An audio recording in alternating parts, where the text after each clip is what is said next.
YS Jaganmohan Reddy పాలనలో జరిగిన అభివృద్ధి చంద్రబాబు పర్యటనల సందర్భంగా మరోమారు కళ్లకు కట్టినట్టుగా ఏపీ ప్రజలకు కనిపిస్తోంది. ఈ మధ్యనే చంద్రబాబు ఎన్టీఆర్ జిల్లాలోని ఓ పాఠశాలను సందర్శించి అక్కడి సౌకర్యాలను, ఇంగ్లీష్ భాష పట్ల విద్యార్థులకు ఉన్న పట్టును చూసి థ్రిల్ ఫీల్ అయ్యారు. విద్యార్థులతో మాట్లాడడం ద్వారా గత జగన్ పాలనలోని విద్యారంగ ప్రగతిని చంద్రబాబు తెలుసుకోగలిగారు అని సమాచారం. అయితే వాస్తవాలను అంగీకరించడానికి ఆయనకు అహం అడ్డొచ్చి ఉండొచ్చని రాజకీయ విశ్లేషకులు అభిప్రాయపడుతున్నారు. చంద్రబాబే కాదు, గతంలో డిప్యూటీ సీఎం పవన్ కళ్యాణ్, మంత్రి లోకేష్ పర్యటించినప్పుడు కూడా విద్యారంగంలో జరిగిన అభివృద్ధిని వారు పరోక్షంగానో ప్రత్యక్షంగానో మెచ్చుకోకుండా ఉండలేకపోయారు. గత జగన్ పాలనలో విద్యారంగంలో వచ్చిన విప్లవాత్మక సంస్కరణలు, చంద్రబాబు ధోరణిపై ప్రముఖ జర్నలిస్ట్ కొమ్మినేని శ్రీనివాసరావు కామెంట్ చూద్దాం.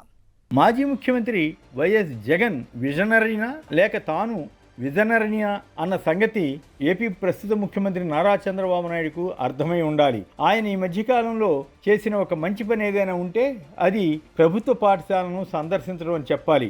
ఆయన అక్కడికి వెళ్ళాక కానీ జగన్ ప్రభుత్వం స్కూళ్లను ఏ విధంగా అభివృద్ధి చేసింది, పిల్లలకు ఎలా ఆంగ్ల మీడియంలో విద్య బోధించింది, విద్యార్థినులు ఆంగ్ల భాషలో అనర్గళంగా మాట్లాడుతున్న వైనం తెలిసి ఉంటుంది. ఇంతకాలం ఆయన జగన్ టైంలో జరిగిన సంస్కరణలపై ఎల్లో మీడియా, ముఖ్యంగా ఈనాడు పత్రిక లేదా టీవీ ఛానల్లో రాసిన పచ్చి అబద్ధాల వార్తలు మాత్రమే చూసి ఉంటారు. ఇప్పుడు వాస్తవం తెలుసుకుని ఉంటారు. ఇంతకాలంగా తాను ఏం తప్పు చేసింది చంద్రబాబు అర్థం చేసుకున్నారో లేదో తెలియదు. ఒకవేళ ఆయన రియలైజ్ అయి ఉంటే మాత్రం మంచిదే. జగన్ ముఖ్యమంత్రిగా విద్య, వైద్య రంగాలకు ఎనలేని ప్రాధాన్యత ఇచ్చారు.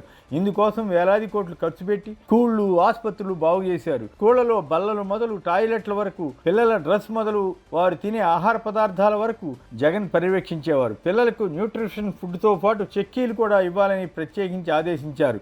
అంతకుముందు చంద్రబాబు 2014 టర్మ్లో ఎన్నడూ ప్రభుత్వ స్కూళ్లను పట్టించుకోలేదు. తత్ఫలితంగా పాడైపోయిన స్కూళ్లను ఒక విప్లవం మాదిరి జగన్ దశల వారీగా బాగు చేయించారు.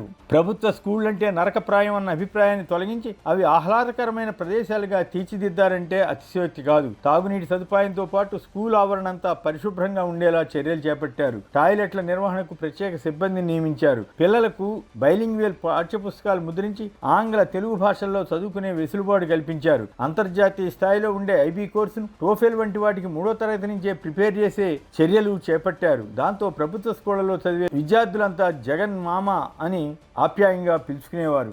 అన్నిటికీ మించి పిల్లలు స్కూళ్లు మానేయకుండా ఉండడం కోసం అమ్మఒడి అనే స్కీమును తెచ్చి విద్యార్థుల సంఖ్య పెరిగేలా చేశారు. ఇంత చేస్తే ప్రతిపక్షంలో ఉన్నప్పుడు తెలుగుదేశం పార్టీ తీవ్రమైన విమర్శలు గుప్పిస్తుండేది. కానీ ఎన్నికల నాటికి వాస్తవం తెలుసుకుని విద్యార్థి ప్రతి ఒక్కరికి 15,000 రూపాయల చొప్పున ఇస్తామంటూ ఎక్కాలు చదివినట్లు చంద్రబాబు, పవన్ కళ్యాణ్, నిమ్మల రామానాయుడు తదితర టీడీపీ నేతలు ప్రచారం చేశారు. తీరా అధికారంలోకి వచ్చాక తల్లికి వందనం పేరుతో ఇస్తామన్న డబ్బులు ఇవ్వనే లేదు. దాంతో ఈ ఏడాది ప్రభుత్వ స్కూళ్లలో విద్యార్థుల సంఖ్య తగ్గింది. జగన్ సంస్కరణలు తీసుకొస్తే వాటికి వ్యతిరేకంగా టీచర్లను టీడీపీ నేతలు రెచ్చగొట్టేవారు. మెగా డిఎస్సీ నిర్వహించి స్కూళ్లలో టీచర్ పోస్టులను భర్తీ చేస్తామని ప్రచారం చేసేవారు. ఇన్ని హామీలు ఇచ్చిన టీడీపీ అధికారంలోకి వచ్చి ఏడాది అవుతున్న ఒక్క హామీ కూడా నెరవేర్చలేదు. పైగా ఉన్న ఐబీ సిలబస్ను ఎత్తివేసింది. ఆంగ్ల మీడియం ఉందో లేదో తెలియని పరిస్థితి సృష్టించారు. టోఫెల్ను రద్దు చేశారు. స్వయంగా ముఖ్యమంత్రి కుమారుడు లోకేష్ మంత్రి అయినా విద్యా వ్యవస్థ అధ్వాన్నంగా మారే పరిస్థితులు సృష్టించారు. ఈ నేపథ్యంలో చంద్రబాబు నాయుడు ఎన్టీఆర్ జిల్లాలోని ముప్పాళ్ల గ్రామానికి వెళ్ళినప్పుడు ప్రభుత్వ స్కూళ్లను కూడా సందర్శించడం విశేషం. అక్కడ ఉన్న సదుపాయాలను పరిశీలించి పిల్లలతో ఆయన మాట్లాడారు. వారు ఆంగ్లంలో మాట్లాడుతుంటే బహుశా ఆయన ఆశ్చర్యపోయి ఉండాలి. గతంలో ఆంగ్ల మీడియంను ఆయనతో సహా టీడీపీ, జనసేన, బీజేపీ నేతలు వ్యతిరేకించేవారు.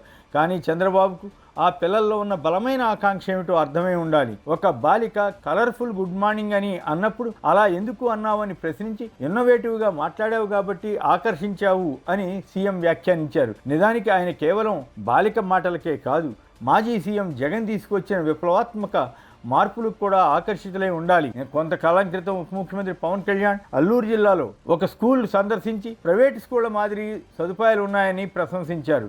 అలాగే మంత్రి లోకేష్ కూడా ప్రభుత్వ స్కూళ్లలో ఉన్న వాస్తవ పరిస్థితిని గమనించి ఒకంత ఆశ్చర్యపడిన వీడియోలు గతంలో వచ్చాయి. ఇప్పుడు చంద్రబాబు స్వయంగా చూశారు. అయినా వారిలో అహం దెబ్బతింటుంది కనుక జగన్ పాలనలో జరిగిన ఈ మార్పును అంగీకరించడానికి వారికి మనసు అంగీకరించకపోవచ్చు.